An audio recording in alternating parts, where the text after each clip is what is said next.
we're also a nation of laws. So what I've said is we need to fix a broken immigration system, and I've done everything that I can on my own and sought cooperation from Congress to make sure that we fix this system.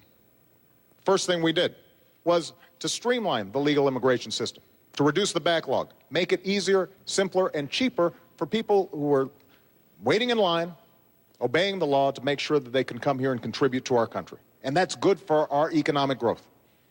They'll start new businesses. They'll make things happen that create jobs here in the United States. Number two, we do have to deal with our border. So we put more Border Patrol on than any time in history, and the flow of undocumented workers across the border is actually lower than it's been in 40 years. What I've also said is, if we're going to go after folks who are here illegally, we should do it smartly and go after folks who are criminals, gangbangers, people who are hurting the community, not after students, not after folks who are here just because they're trying to figure out how to feed their families. And that's what we've done. And what I've also said is, for young people who come here, brought here oftentimes by their parents, have gone to school here, pledged allegiance to the flag, think of this as their country, understand themselves as Americans in every way except having papers, then we should make sure that we give them a pathway to citizenship. And that's what I've done administratively. Now, Governor Romney just said that he wants to help those young people too, but during the Republican primary, he said, I will veto the DREAM Act that would allow these young people to have access. His main strategy during the Republican primary was to say, we're going to encourage self-deportation, making life so miserable on folks that they'll leave. He called the Arizona law a model for the nation. Part of the Arizona law said that law enforcement officers could stop folks because they suspected maybe they looked like they might be undocumented workers and check their papers. And you know what? If my daughter or yours looks to somebody like they're not a citizen, I don't want to empower somebody like that. So we can fix this system in a comprehensive way. And when Governor Romney says the challenge is, well, Obama didn't try, that's not true. I sat down with Democrats and Republicans at the beginning of my term, and I said, let's fix this system, including senators previously who had supported it on the Republican side. But it's very hard for Republicans in Congress to support comprehensive immigration reform if their standard bearer has said that this is not something I'm interested in supporting. Let me get the governor in here, Mr. President. Let's speak to, if you could, Governor, the idea of self-deportation. Let me go back and speak to the points that the president made, and let's get them correct. I did not say that the Arizona law was a model for the nation in that aspect. I said that the E-Verify portion of the Arizona law, which is the portion of the law which says that employers could be able to determine whether someone is here illegally or not illegally, that was a model for the nation. That's number one. Number two, I asked the president a question I think Hispanics and immigrants all over the nation have asked. He was asked this on Univision the other day. Why, when you said you'd file legislation in your first year, didn't you do it? And he didn't answer. He doesn't answer that question. He said the standard bearer wasn't for it. I'm glad you thought I was a standard bearer 4 years ago, but I wasn't. 4 years ago, you said in your first year you would file legislation. In his first year, I was licking my wounds from having been beaten by John McCain. All right, I was not the standard bearer. My view is that this president should have honored his promise to do as he said. Now, let me mention one other thing, and that is self-deportation says let people make their own choice. What I was saying is we're not going to round up 12 million people, undocumented, illegals, and take them out of the nation. Instead, let people make their own choice. And if they find that they can't get the benefits here that they want, and they can't find the job they want, then they'll make a decision to go a place where they have better opportunities. But I'm not in favor of rounding up people and taking them out of this country. I am in favor, as the president has said, and I agree with him, which is that if people have committed crimes, we got to get them out of this country. Let me mention something else the president said. It was a moment ago, and I didn't get a chance to when he was describing Chinese investments and so forth. Candy, hold on a second. Mr. President, I'm still speaking. I'm sorry. Mr. President, why don't you let me finish? I'm going to continue. I'm going to continue. Governor Romney, if you can make it short. See all these people? They've been waiting for you. Could you make it a short? Point. Any investments I have over the last 8 years have been managed by a blind trust. And I understand they do include investments outside the United States, including in Chinese companies. Mr. President, have you looked at your pension? Have you looked at your pension? I've got to say. Mr. President, have you looked at your pension? You know, I don't look at my pension. It's not as big as yours, so it doesn't take as long. Let me give you some. Let me give you some advice. I don't check it that often. Let me give you some advice. Look at your pension. You also have investments in Chinese companies. You also have investments outside the United States. You also have investments through a Cayman's trust. We're way off topic Mr. President, Governor Romney. We're a little off topic. Completely off the immigration. I thought we were talking about immigration. And we were. I came back to what you spoke about. I do want to make sure. If I could have you sit down, Governor Romney, thank you. I do want to make sure that we just understand something. Governor Romney says he wasn't referring to Arizona as a model for the nation. His top advisor on immigration is the guy who designed the Arizona law, the entirety of it. Not E-Verify, the whole thing. That's his policy. And it's a bad policy. And it won't help us grow. Look, when we think about immigration, we have to understand there are folks all around the world who still see America as the land of promise. And they provide us energy, and they provide us innovation, and they start companies like Intel and Google, and we want to encourage that. Now, we've got to make sure that we do it in a smart way, in a comprehensive way, and we make the legal system better. But when we make this into a divisive political issue, and when we don't have bipartisan support, I can deliver, Governor, a whole bunch of Democrats to get comprehensive immigration reform done, and we can't. I'll get it done. First year. We have not seen Mr. President, let me move you on serious here, about please. this issue at all. Mr. And it's time for them to get serious on it. This used to be a bipartisan issue. Right. Don't go away, because I'm here. I want you to talk to Carrie Latka, who wants to switch a topic for us. Okay. Hi, Karen. Good evening, Mr. President. I'm sorry, what's your name? It's Carrie Latka. Great to see you. This question actually comes from a brain trust of my friends at Global Telecom Supply in Mineola yesterday. We were sitting around talking about Libya, and we were reading and became aware of reports that the State Department refused extra security for our embassy in Benghazi, Libya, prior to the attacks that killed 4 Americans. Who was it that denied enhanced security, and why?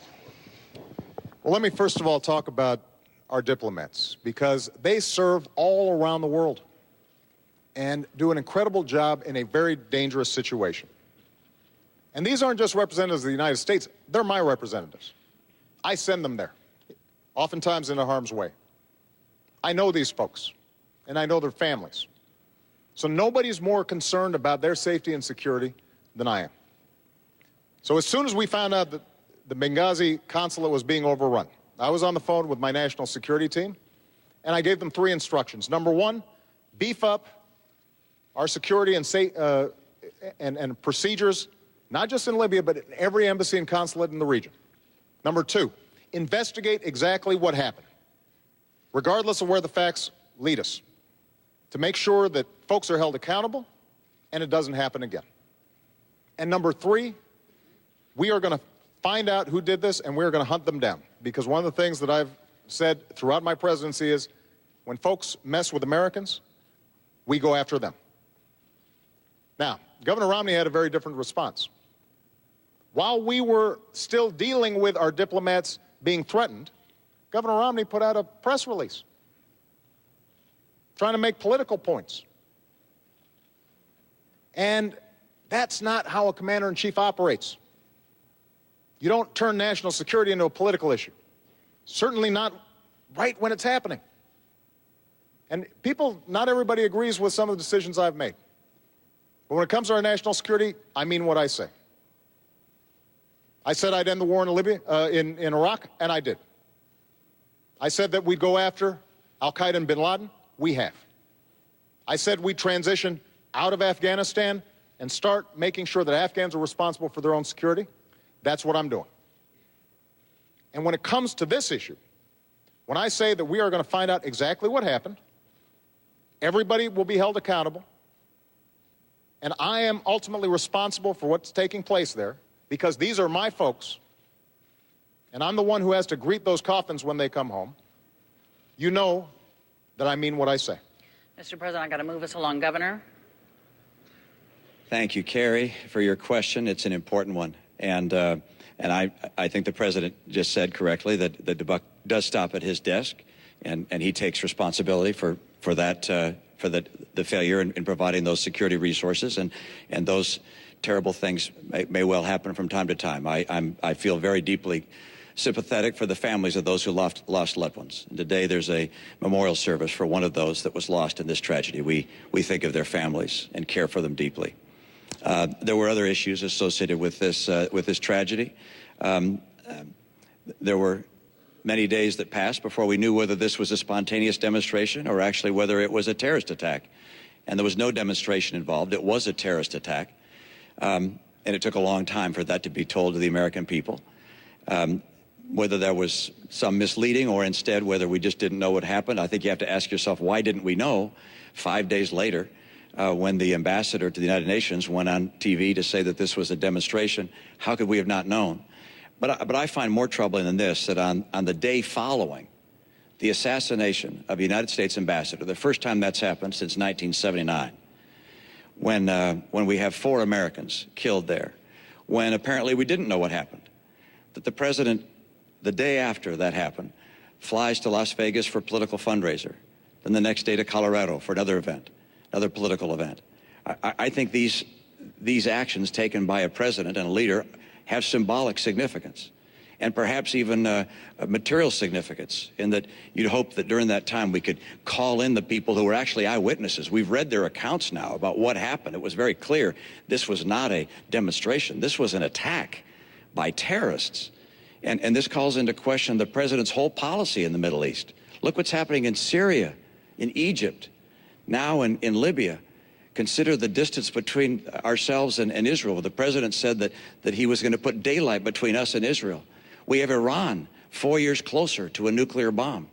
Syria is not just the tragedy of 30,000 civilians being killed by a military, but also a strategically significant player for America. The president's policies throughout the Middle East began with an apology tour and pursue a strategy of leading from behind. And this strategy is unraveling before our very eyes. Because we're closing in, I want to still get a lot of people in. I want to ask you something, Mr. President, and then have the governor just quickly. Your Secretary of State, as I'm sure you know, has said that she takes full responsibility for the attack on the diplomatic mission in Benghazi. Does the buck stop with your Secretary of State as far as what went on here? No. Secretary Clinton has done an extraordinary job, but she works for me. I'm the president, and I'm always responsible. And that's why nobody's more interested in finding out exactly what happened than I did. The day after the attack, Governor, I stood in the Rose Garden and I told the American people and the world that we were going to find out exactly what happened, that this was an act of terror, and I also said that we're going to hunt down those who committed this crime. And then a few days later, I was there greeting the caskets coming into Andrews Air Force Base and grieving with the families. And the suggestion that anybody in my team, whether the Secretary of State, our UN ambassador, anybody on my team would play politics or mislead when we've lost 4 of our own, Governor, is offensive. That's not what we do. That's not what I do as president. That's not what I do as commander-in-chief. Governor, if you want to reply quickly to this, please. I certainly do. I think it's interesting the president just said something which is that on the day after the attack, he went in the Rose Garden and said that this was an act of terror. That's what I said. You said in the Rose Garden, the day after the attack, it was an act of terror. It was not a spontaneous demonstration. Is that what you're saying? Please proceed, Governor. I want to make sure we get that for the record, because it took the president 14 days before he called the attack in Benghazi. an act of terror. Get the transcript. He did, in fact, sir. So let me call it an act of terror. Can you say that a little louder, Candy? He did call it an act of terror. It did as well take